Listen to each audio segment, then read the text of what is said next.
Maharashtra TV news, आवाज सर्वसामान्यांचा।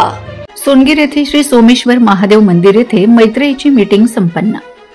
धुळे, जळगाव, नंदुरबार, सुरत, महाराष्ट्र व इतर राज्यातून हजारोंच्या संख्येने हाऊसफुल मैत्रेय प्रतिनिधी उपस्थित होते।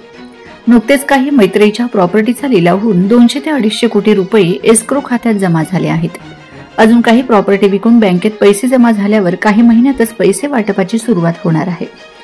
मैत्रेय संचालक मंडळ यांच्यावर विविध जिल्ह्यांमध्ये, राज्यांमध्ये गुन्हे दाखल आहेत।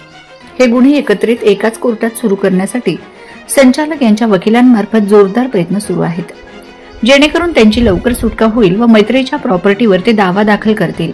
त्यांच्या विरुद्ध कोर्टातील केस एकत्रित कोम्बिंग न होऊ देण्यासाठी सर्व मैत्रेय प्रतिनिधींनी तीव्र विरोध करणे आवश्यक आहे।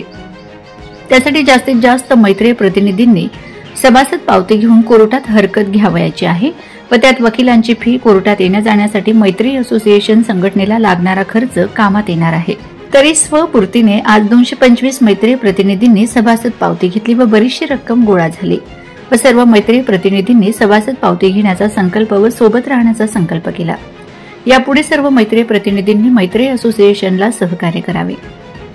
मीटिंगला कोर्टाची व महाराष्ट्र शासनाची सद्यस्थितीत काय हालचाली सुरू आहेत यांचे मार्गदर्शन पिंटू भाऊ दर्डा, भैयासाहेब माळी, राजेंद्र देवरे, राजेश पाटील, दिलीप माळी, गणेश सूर्यवंशी आदी बहुसंख्य सिनियर्स यांनी व्यवस्थित मैत्रेय प्रतिनिधी व गुंतवणूकदार यांच्यासमोर मांडलेत।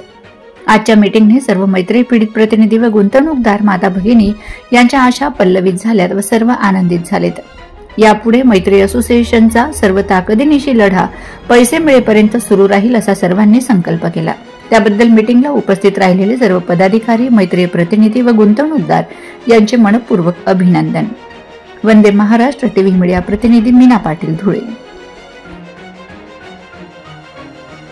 वंदे महाराष्ट्र टीव्ही न्यूज, आवाज सर्वसामान्यांचा। अशाच नवनवीन बातम्या पाहण्यासाठी आमच्या चॅनलला सबस्क्राइब करा, बेल आयकॉनला क्लिक करा।